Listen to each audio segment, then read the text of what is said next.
Hello again, everybody, and welcome to another edition of the Inside Lowell Daily Pulse, the Thursday, October 2nd edition of the Daily Pulse. I'm your host, Teddy Panos, coming here from the Wellpoint Studios here in downtown Lowell. Pleased to be joined today by the Superintendent of Schools in the city of Lowell. Liam Skinner is with us. Good morning, Superintendent Skinner. How are you, sir? Morning, Teddy. Delighted to be back. It's been a while. It has been a while, yeah. The summer got away from us. The start of the school year got away from us. We've a lot of catching up to do. We do, and you've been making a lot of news. The Lowell schools have been making a lot of news on a couple of fronts. Your evaluation, the MCAS scores come in, the good news, the bad news, and of course, how all of that ties into something we talked about on your last visit, the culture of continuous improvement. So we're going to get to all of that with Superintendent Skinner. First, let me thank my Daily Pulse sponsors, Ray Booten, licensed realtor in Massachusetts and New Hampshire. If you're looking to buy or sell a home, a business, or a commercial property, or if you want that property appraised, you need to get in touch with Real Estate Ray Booten today. And you can find him easily enough at realestaterayBooten.com. That's realestaterayBooten.com. Thanks as well to WellPoint. WellPoint, the only health plan offering healthcare benefits exclusively to Massachusetts GIC members at WellPoint. Your whole health is their whole point. And we thank WellPoint, we thank Ray, some other sponsors to thank in a few minutes. But let's get right down to it. The Lowell School Committee released its annual evaluation of you, right? They do that every year. Or they're supposed to do it every year, right? It's an annual process. Okay. Yes, yeah. That came down a couple of weeks ago. It was the big topic of the meeting 2 weeks ago, correct? I want to get your thoughts on the evaluation. What did you see from it? What did you learn from it? Where do you see going from here? I believe in evaluation. I think, and I believe in accountability. I've oftentimes said it to the committee, as a matter of fact, hold me accountable. I believe in holding people accountable for outcomes and results. And I feel like I'm evaluated, we all are in public education, we're evaluated every day of the week. So, we work with community partners, and they are going to evaluate whether or not we're being sufficiently cooperative and sufficiently responsive and so on. Similarly, parents are going to evaluate our performance. We have to be responsible for outcomes. Were you disappointed at all in the results? And I'll tell you why I asked that, and I've talked about it in previous Daily Pulse shows, that the grading seemed that it came out, well, dare I say, mediocre at best. You landed somewhere between needs improvement and proficient, as opposed to the far ends of the scale.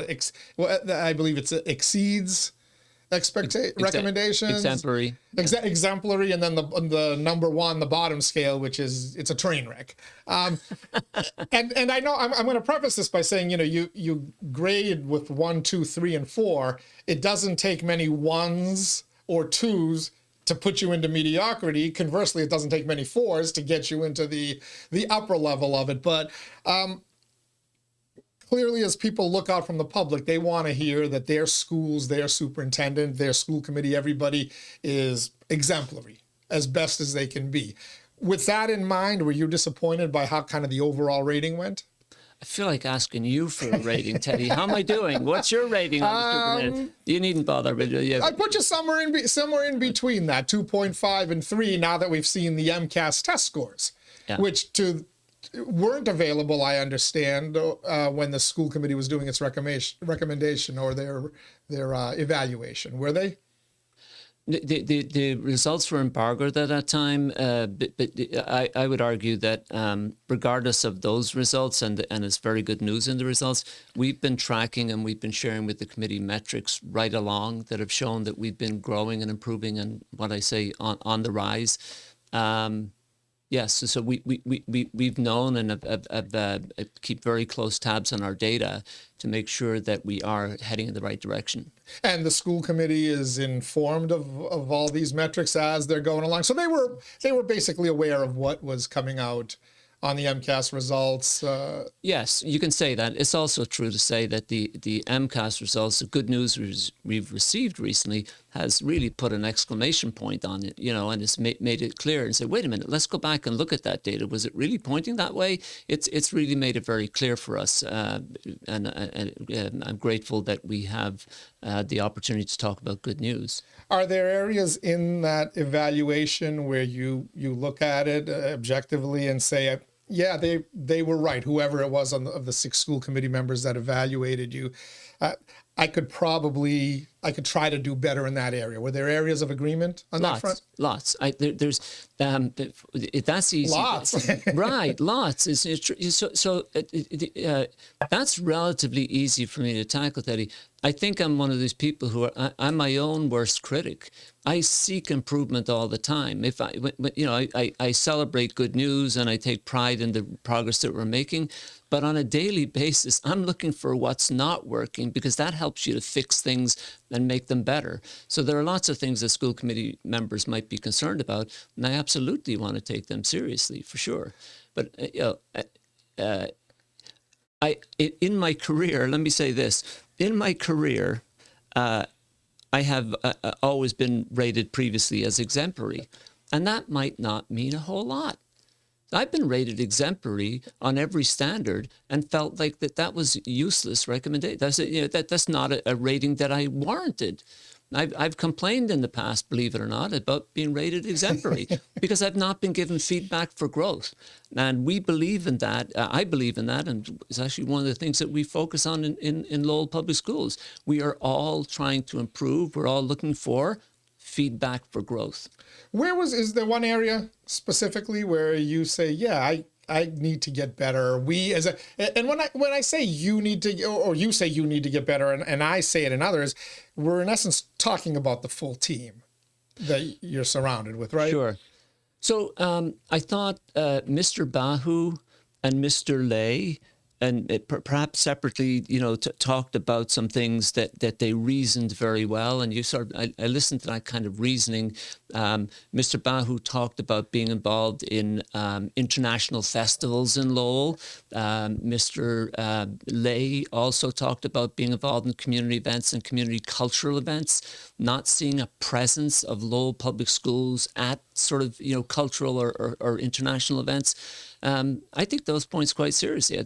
And each of them, I think, was able to reason why a stronger presence of Lowell Public Schools at international or community events would augur well for families and for the district. So I think that's really good feedback, and it's something I've set a new goal on. Right. Interesting that you mentioned that, because I looked at that and I said, it's not the school's job to promote the city of Lowell and its cultural events. I also know that every March 25th, I show up at Lowell City Hall for the raising of the Greek flag on Greek Independence Day, and there is the Lowell High Marching Band and Color Guard raising the flags, playing the Greek and American national anthem. I assume they're doing it for all these other groups. What type of presence do you believe that you can add when you're pretty much not talking during school hours for most of these cultural events? Most of them are held on weekends and such, right?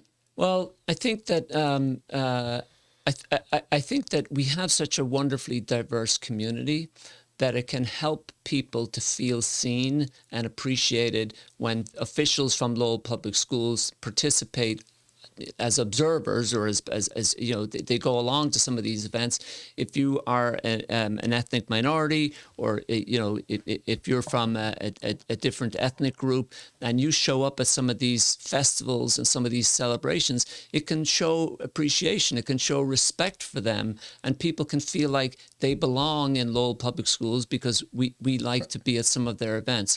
And then there are other things that Mr. Bahu has talked before about, basically recruitment. We could be out there with a stall and be sharing the news, the good news of Lowell Public Schools in a way that might attract families to come send their child to Lowell Public Schools, because there are other options out there these days, and it's a good idea to recruit. Okay, so it sounds like I completely misinterpreted that, and it's not so much the students need to be out at these events. It's more you and your staff need to be at more of these events. Was that kind of the critique? That's how I took it, but it could, of course, it could involve both. Lowell Public Schools being represented might mean staff getting out there, but also some students being involved for sure. All right. We're chatting with Lowell School Superintendent 𝐿iam Skinner. He's our guest here on the Thursday, October 2nd edition of the Daily Pulse. We'll continue our conversation in a quick moment. First, let me thank all of our sponsors, all of our podcast sponsors. Of course, our Daily Pulse sponsors, Ray Booten, licensed realtor in Massachusetts and New Hampshire. Find them online, realestaterayBooten.com. Thanks as well to WellPoint at WellPoint. Your whole health is their whole point. Washington Savings Bank, banking that feels like home. Make the switch now to Washington Savings Bank. TMI Properties, TMI Cares, developing and managing their own properties for over 30 years. Experience the quality, the care, and the value of making TMI the choice for your home. Mahoney Oil, providing warmth and protection to generations of families throughout Greater Lowell and Southern New Hampshire since 1925. The Greater Lowell Community Foundation, improving the quality of life through strategic, impactful philanthropy. And by Francis E. Preventure Insurance, the agency Greater Lowell has counted on to protect its most valuable assets since 1982. Thank you again to all our sponsors. Back to Superintendent of Schools 𝐿iam Skinner. All right, the MCAS scores. Reason to celebrate? Reason to be proud of the progress that we're making. Reason to stop up and appreciate our educators, particularly teachers on the front lines. Reason to take note of the trajectory that we're on, and be pleased that we're making progress. Celebrate. Maybe for a minute or two, right? Maybe for a day or two. And certainly when we see staff, we want to celebrate and tell them how much we appreciate their efforts. Okay. So what based this discussion, at least in my mind, is the Lowell Sun story a couple of weeks ago that reported on these MCAS results. I hadn't seen them before, and it presented it in a way where, Lowell schools, they're making progress. 7 of the 11 schools that were on the needing intervention list are no longer on that list. So we're now down to 4 out of 20 some odd schools. And that's improvement. Our MCAS scores rose significantly. I'm going to do some quick math in my head here, but almost by 20% more students are meeting expectations as opposed to not meeting them. Those numbers, we jumped from 21% of students meeting expectations to 25%. All good news. Except I looked at that 25 and I said, that means 75%. 3 out of every 4 students are not meeting expectations. Right. We've a long way to go. How can, and I don't want to take away from your good news. It is improvement. Like I said, almost 20% improvement, jumping up 4 percentage points from 21%. It's almost 20%. That's a horrible number. I think for not just Lowell, because you're in better shape than many other schools in Massachusetts are, but we pride ourselves in Massachusetts on being the most educated state, K through 12 in the country. We've been bragging about that for how many years? And here you have a community of 120,000 people and 3 out of 4 kids aren't meeting expectations. How did we go so wrong with that, with those metrics? Wow. So Teddy, you've thrown a damper on my good news here, right? I'm a buzzkill. I expect it to be peppered with questions about how is it that we're making the progress that we're making? What is it you're doing out there? But it's also true, and this is a reason for my tepid response around celebration of the results. We have a long way to go. We've turned a corner. We are on the rise. There are various metrics, that not just the state data, that show that we're making progress and we're trending in the right direction. But there's a long way to go, and we acknowledge that. We have a strategic plan that lays out for targets for 2030. As 5 years down the road, that would require us to make the kind of progress we're celebrating today needed each year, and in some cases exceeding the progress we've made so far each year to meet the targets we set for 2030. We are ambitious and we're determined, and we're going to get there. And that's what I want to use the being a buzzkill, throwing a little water on your on your celebration here. But how do you continue to get those scores up? Because as you said, you improve your scores by 4 or 5% every year. In 5 years, you now have made significant improvement. What steps are you taking that you believe helped get you from 21% to 25% meeting expectations? And what further steps do you need to take, or can you just continue on the path you're on now to get from 25 to 35 or 45 and above?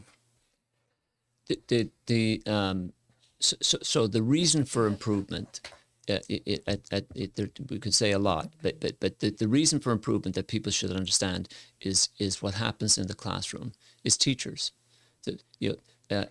I didn't instruct any of the children who scores improved, right? It's teachers in our classrooms. And so the route to improvement has to do with supporting teachers. There are teachers in every school who knock it out of the park every day of the week.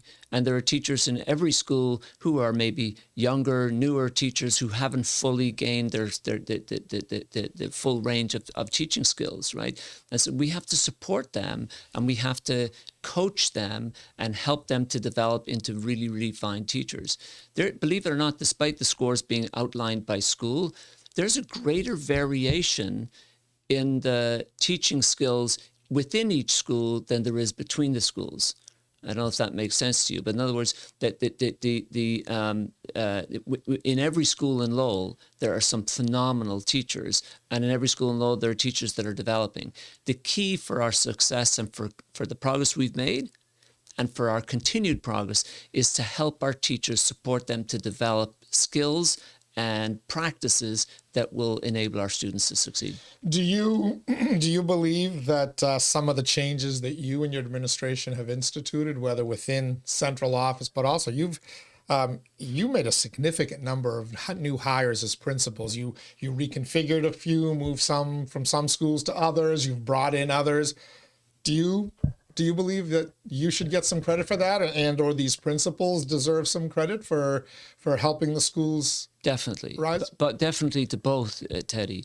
So when we talk about the route to improvement is to support teachers to develop and grow.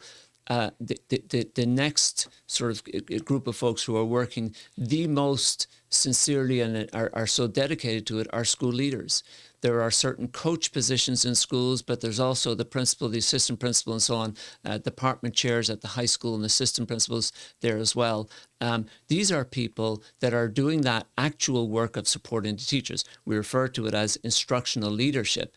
There are activities that they need to do to support teachers to get better, and there are structures they need to put in place to support the teachers to get better. When the state talks about schools needing intervention, and again, to recap those stats out of, was it 26, 27 schools? I always confuse them. Lowell, How many schools do you have overall? 28. 28 schools. In last year's figures, you had 11 of them that needed intervention. 7 of those are gone out of there, so now you have 4 out of 28 that need intervention. What does the state mean when they grade it as the schools need intervention? What does that intervention entail, and how much of that falls on you and the local school district versus how much falls on the state and what they can do, since they're the ones, giving you that, hey, you need an intervention. Yeah. Here's how we're going to help you. What exactly does an intervention mean from a school front? So the state designation of a school in need of support or intervention doesn't mean that the support or intervention comes from the state. It means it comes from within your district, right? And so we intervene and we support the schools. And we do have occasionally some DESE, Department of Education partners who come meet with us when we're doing the planning work to make those interventions in schools. Is that answering your question? Yeah, kind of, and that's what I'm wondering. Do they simply tell you, okay, here's the mandate, this is what you need to not have to worry about us telling you need intervention, versus, well, can we give you some guidance? Can we give you a framework that's worked in other communities that maybe you can try? Is the state doing that? And more importantly, are they providing additional resources because needs intervention tells me, all right, well, if you're going to do it within your Lowell school budget, you're probably going to take a little money out of a school that doesn't need intervention and put it into one that does, or resources, staff, etc. There's not really, the Department of Education has not provided us any additional resources for schools that need interventions. The state in general does to some extent through the Student Opportunity Act. They've tweaked the formula so that school districts like Lowell and gateway cities receive more funding because we need more resources. But the Department of Education, I think, and we, especially at Central Office, we're aware of what it takes to help schools improve, and we're aware of like the conditions that need to be in place. Working with Department of Education officials is sort of making sure that we're putting those conditions in place. And I have to say that the folks we work with from the Department of Education are very pleased with our work and what we are putting in place. All right. I want to go back to the bad news. The 75% of the students who are not meeting expectations, even with the improved scores. Do you have data? Do you have metrics on what is leading to that? Why are 3 out of 4 kids not meeting expectations? How much of that is attributable to the 8 to 2, 9 to 3, however, those 6 hours you have them in your school building, and how much of that is attributable to the 18 hours that they're not in your custody or your supervision? There's a lot there, Teddy, and if I give you an answer that's a difficult one for you and the viewers to sort of grasp the idea of can you hold 2 different thoughts in your mind at the same time? So here's the first one. If you took every town and city in Massachusetts and you rated them from the very top of the list to the lowest on the list in terms of wealth in the community, make that the average income of families, or however you want to do it, from the wealthiest towns and cities down to the poorest, and you made that list. If you then made a list of all the achievement scores on MCAS tests and the accountability from the state, from the top achieving schools to the lowest across all those towns and cities, do you know those lists would match up pretty well? That's the working theory that I have as I enter this conversation. That's the first so thought, you're confirming Teddy. it. So that's just the first thought. So socioeconomic. Let me give you factor. What's really key. The second thought is that does not mean that your success on testing or the student success in schools is determined by your wealth, but it's a big factor in the global picture in across Lowell. We have in Lowell, and it's again a greater tribute to our teachers if we say that during the time that we've made the growth that we've made, our proportion of homeless students has risen. Okay, we have, why are students struggling who are not meeting expectations? They are students that are coming from families where they don't speak English as a first language.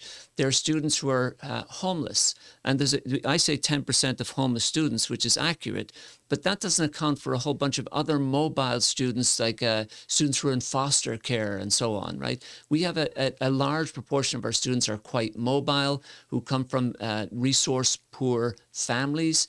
There are families today that worry about what's going to be how to put food on the table this evening, and how parents can get a job and so on. All of those things impact our conditions in Lowell and including in Lowell Public Schools. All right. And again, that confirms part of my belief. So here, I guess, is the $1 million question. You maybe some of those socioeconomic conditions, maybe some of those family conditions that exist or whatever can improve as the city of Lowell improves and hopefully begins to thrive economically and whatnot. And I think you'll see some natural growth just from that.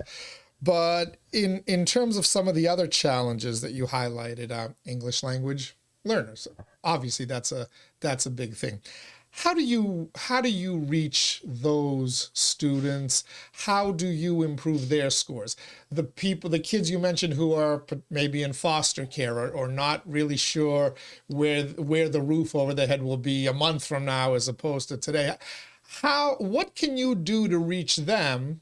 Again, with the premise that you've only got them in those schools for 6 hours a day. The rest of the time, you can't necessarily control it. I'm really glad you're asking, Teddy, because that's the point about it not being sort of the child's future and future success academically is not determined by their poverty. And this is the stuff that we're good at. So we know how to take students who don't speak English for a first language. We know how to treat them and support them to become successful students. In those recent MCAS scores, I want you to see that the English language learners' proficiency has met our targets, not by our targets, but the Department of Education's targets, in all schools that are sort of non-high school, so K through 8, and have exceeded targets in the high school. Okay, so we do know how to work with those students and help them to improve. And so that's a longer answer, but in other words, we know how to organize, we know how to teach, we know how to use our data so we can differentiate instruction and differentiate treatment for students who need extra help and so on. Okay, and that's not surprising. I would have been classified back in the day as an English language learner. My sister and I, my parents didn't speak English. It took a while. We were both well in schools before our parents were proficient enough to help us. I'm not sure they ever were able to help us with certain schoolwork. So that stands to reason, though. Kids are pretty smart. You give them guidance, you give them an education, you give them the tools they need, they'll catch up, and no matter they're in a foreign country or not. I would imagine it's much more difficult to reach the kids who are having other issues. It isn't English language learners. It's the lack of adult supervision or guidance at home, or the lack of some kind of caretaker, guardian, or whatever. Sure. How much of a problem is that? Well, again, these are generally the general sort of categories of problems associated with poverty, or at least correlated with it. But again, these are things we can, in Lowell Public Schools, know how to overcome those challenges. I myself grew up from a very humble background. There weren't books around my house when I was growing up, okay? But when I got to school and I was behind as a reader, some teacher that realized I loved soccer gave me a book about a soccer player. I couldn't get enough of it. And then I got, the reading bug caught on.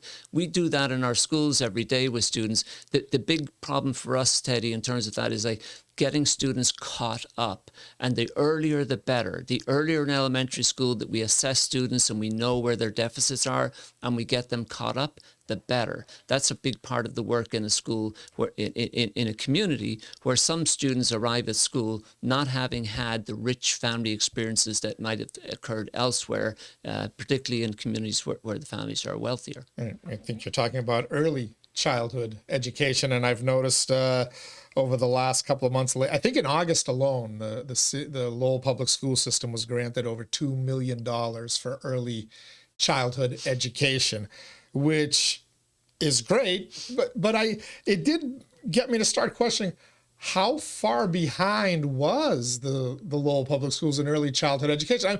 In other words, do the programs that the Lowell Public Schools offer or have been able to offer through the years, are they lacking compared to other communities, say that Chelmsford, where I live, or Tewksbury's, or the other, is there a difference in how many of these opportunities are available, or is it a matter of dealing with those socioeconomic and family issues that you talked about, and just getting you have the resources, but you can't get the parents or the kids into those resources? It's both, Teddy. We don't have enough support for early childhood education in Lowell. The state is helpful, but there isn't universal pre-K, for example. There isn't universal early childhood education. Do other communities have it? Yes and no. No, you want a clearer answer, but so other communities don't need it.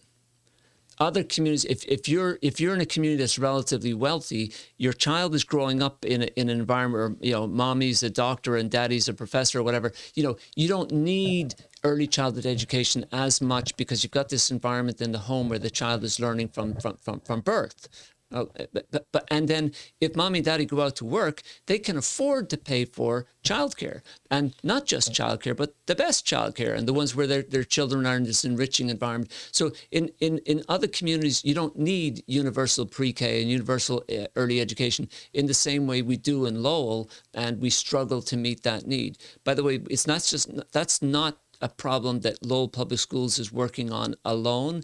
We partner with community teamwork. There are various family daycare centers and various individuals providing that service every day as well. How much progress has been made on that front? And I'm not just talking about the couple of years that you've been superintendent, but through your academic career. You've been there, almost 40 years now? Yeah. But did you say limited progress has been made? Yeah, limited progress. A lot of progress has been made around when you have youngsters coming into early childhood programs or pre-K, for example, what can you do with those students to enrich their environment and to help them to get caught up? A lot of progress. Lack of progress in meeting the needs of our community. In Lowell Public Schools, we serve several hundred students in pre-K and early childhood programs. There's a need for several thousand. Okay, so we're not reaching all the folks we need to reach. What can the parents do, or in the case where it's a guardian or whatnot? How do you reach them and drill home the importance? And I know it's challenging, right? If mom and dad have to work a second and third job, my mother and father sometimes worked 3 jobs at a time. But unfortunately for my sister, it fell on her. She was the one to make sure that I did my homework and whatnot. But my working theory is that there's a certain level of responsibility that falls on the parents and or the guardians of these kids to ensure that the learning doesn't end at 2 o'clock when the school bell rings and they head home.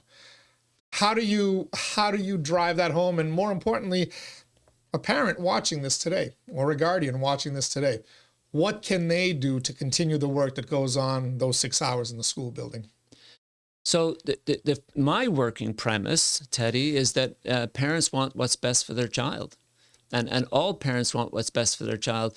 And the majority of parents, whatever their background, appreciate that the better education their child gets, the more likely that child is to succeed in life. And so what we need to do is provide opportunities for families, for parents and families to be at school, to be involved in school, to keep up with how their child is doing. Sometimes that begins with ice cream socials or pizza night or movie night at the school. And so we just get to know each other. And then it also can be involved in opportunities for parents to interact with teachers, to learn a little bit about how their own child is doing in school, and be given tips around how to support them at home.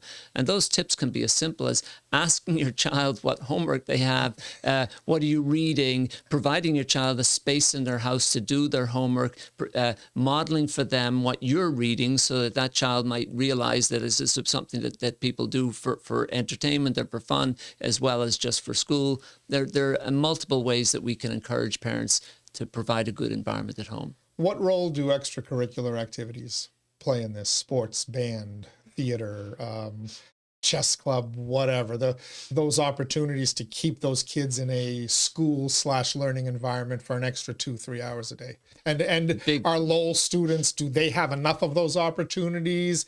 And if they do, are they taking advantage of those opportunities at a rate that you think is satisfactory? So first of all, in terms of the importance of them, I can't overemphasize the importance of it, partly because students are actively involved in wholesome activities longer into the day and longer after school than, I guess we could say, what else do you think they'd be doing if they weren't in those programs? And most of it wouldn't be good stuff. Even if the kid went straight home and hung out at home, they're probably on their phone, on their tablet, watching TV or whatever, right? Being involved in wholesome after-school activities is really, really beneficial for students' growth and for students' academic growth.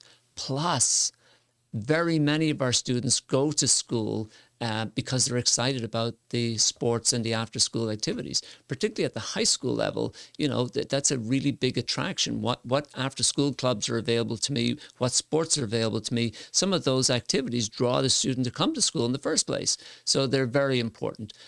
We have lots and lots of them. Do we have enough? Probably not. I can think of, for example, in say a middle school that has an after-school program, it's difficult to finance that. There's not a separate budget for doing that.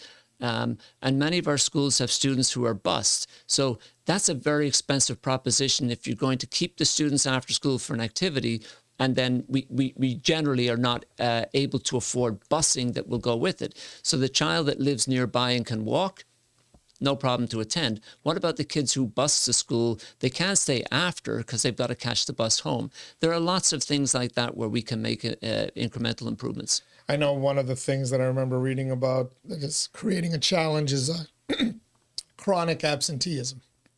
How we've talked about this in the past, especially in the post-COVID world where everybody was absent. If there was learning going on, it was going on in a home, in a bedroom, in a kitchen, who knows where.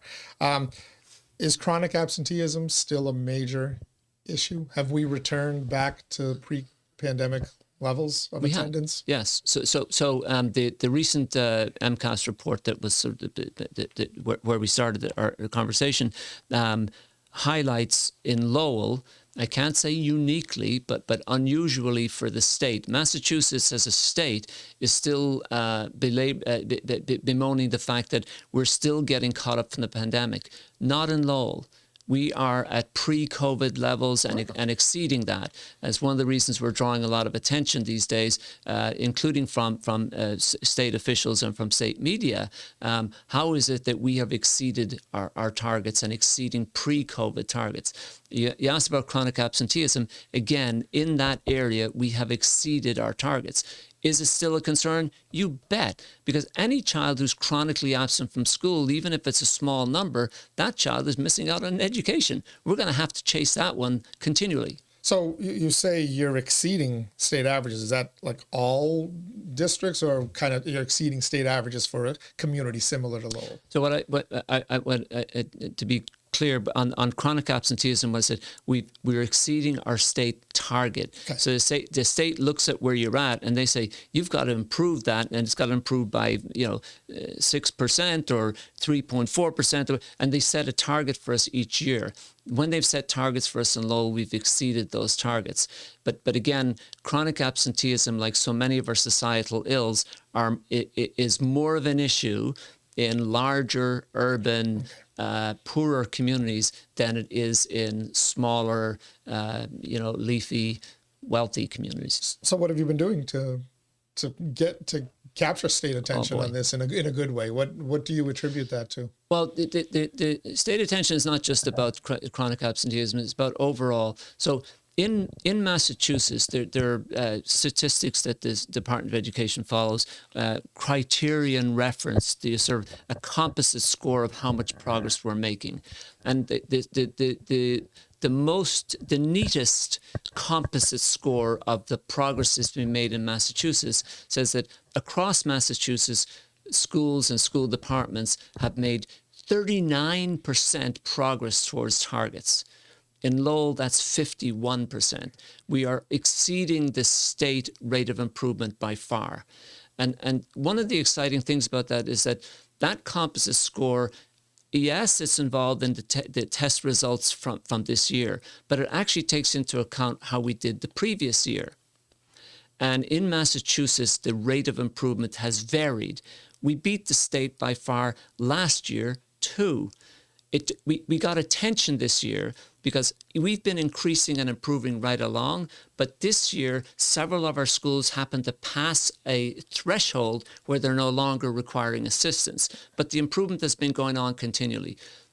This criterion reference improvement that I'm talking about, this 51% progress by comparison with 39% in the state, we were at 52% last year for that. But you know, it didn't catch as much attention because some of our schools hadn't crossed those thresholds. So despite the fact that I've been a bit of a buzzkill based on those MCAS scores, clearly there's improvement going on. You're a big focus of yours, as we said. I think your very first discussion with us here on the Daily Pulse was over the culture of continuous improvement. Yes. So you're not resting on your laurels here on these stats. What have you set for targets going forward? Oh, great question. Are you setting annual goals? So this 21 to 25% of students who've jumped to meeting expectations. Yes. What's the goal for next year? What do you want to see in next year's? Great question. Great question. Great question. So may I point out, I don't know if your viewers will be able to see this, but this is our strategic plan. It's called Transforming Learning, Empowering Learners. And it's set with goals for 2030 with annual increments. If you want to know what is it we're really focused on in terms of growth and improvement, and what are those ambitious targets, it's all in our strategic plan and it's available online. The targets, by the way, and I think you and your viewers will appreciate, progress of schools and of youngsters in their development, it's not all about test scores. So in our strategic plan, Teddy, we also focus on goals and targets towards safe and welcoming schools, towards hiring and developing really highly skilled talent. So finding really good talent out there, but also developing the talent from within. And then also supportive and efficient systems. So with that, you happen to mention a culture of continuous improvement. That's something we're working on. We're working on a culture where we know that there are certain attitudes that people take when they are hell-bent on progress. And when they believe that the students in front of them can make that progress. And those attitudes include, for example, the growth mindset, something I could talk with you all day about. But they also include certain practices. And we've identified what those practices are, and we're working to make sure that they're strong in our schools. They involve like collaborative teamwork that happens in schools. And you can ask me, why is that important? There's data use and how schools use and teachers use data. And why is that important? Coaching. One of the key improvement keys to teachers continuing to grow their skills is to receive coaching. The traditional model was you go to workshops. You get your professional development as a teacher when you go to workshops. And you have to go to workshops to learn from experts how to do certain things. When the teacher goes back in the classroom, more often than not, they tend to revert back to the practices they're familiar with. The estimate is between 5 to 20% of what they learn in workshops is implemented. Now, if you coach the teacher, when the teacher gets back to the school and they have a coach who's supportive, not evaluative, helping them to grow and improve and implement those practices, 95% implementation of new practices. So we know what really, really good teaching looks like. We know what it is to engage students meaningfully in ways that they're doing critical thinking in the classroom. It's how do you get there? And by the tenets of our culture of continuous improvement, we are turning our schools into environments where people believe in the progress, have the right attitudes towards it, convince the students they can grow, and the practices in those schools support them continue to grow and improve. Who's doing the coaching? Is that coming from the principal's office or are these? And the reason I ask is because public schools catch heat, and I'm the first one in line to do that for your top heavy. Too many administrators, right? You're great at that, Teddy. You're really good at that. And I've got national data that points it out. But when you say coaching the teachers, clearly that, if the educators are improving and learning, naturally the kids are going to improve and learn. These coaches, who are they, and do they fall under classroom staff, teaching staff, educators, or do they fall under administrators when they categorized? So Teddy, before I answer that question, I know he's a big tease for you, but if coaching is really all that Liam Skinner is purporting it to be, who cares what category you put them in? Let's get some more of them and get them to do a good work to support our teachers, right? If I say to you that they're actually fellow teachers, does that make it better? Or if I say, well, actually, they kind of are in the administrative union. Oh, wait a minute, you're hiring more administrators, then they're not good, okay? But from a public perception, everyone's like, put the resources into the classroom, don't put it into administrators. I'm wondering, are these the administrators that have, exploded the ranks of administrative hires throughout America? Public perception, Teddy, is important. It also can be problematic, and here's why. We all went to schools. I'm an educator. I want to say that I'm an expert on this and that, and I know the research and so on. But you went to a school. You went through years of schooling. So you probably feel like you know quite a lot about schools and how schools should operate. That's not false. But if you go back 10 or 20 years in Lowell, or 35 years, which is as long as I've been working in Lowell public schools, you could say you knew what it was like. The schools were achieving terribly, awfully back then, right? It's like we weren't expecting students to reach high standards. We were expecting students to be, you know what, I got this couple of great kids in my class and they get A's all the time. Yeah, and some of them get B's. And of course, I've got these other kids who get C's and some kids will never pass and so on. Those were the ways we looked at it back then. We look at it now and we want all students to achieve at a really high standard. That's a different ball game from the one that people, when you talk about public perception. And one of the features of this new ball game that I'm talking about is coaching and helping teachers to improve. So to answer your original question, coaches can be fellow teachers. In some cases, they are. We have math resource teachers, for example, that are coaches in our schools. Usually one per school, roughly. There are literacy coaches, literacy specialists or instructional specialists in schools. Don't ask me why this minute, but they are actually not teachers. They're in the administrators union. But when we work with our leaders, our principals and assistant principals, to be instructional leaders, what we're doing is we're coaching them on how to support their teachers to grow. So you could say almost any administrator in school, a principal can be a coach too. The difference with the principal is that the principal is also an evaluator, and that puts a different kind of a spin on it. But all of the staff in our schools can be coaches and are. All right. I think I have a better understanding. I hope our audience does as well. And I do want to say congratulations on the improved scores. I hope folks also don't kind of rest on their laurels and realize we got to get better than that 75, 25%.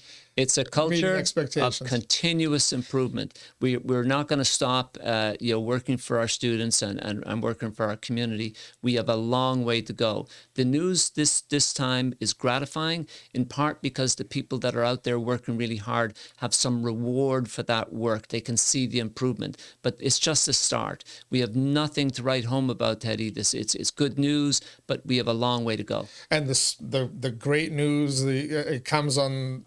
Despite the fact we have a superintendent who could only get kind of like middle of the road grades in his evaluation. Okay, thank you. I'm giving you a chance to crow. So, Liam Skinner, thank you so much. We'll check in again in about a month or so, okay? Thank you, Teddy. All right, thank you to Lowell School Superintendent Liam Skinner. I don't know why he bothers coming in here and dealing with me, but I love it.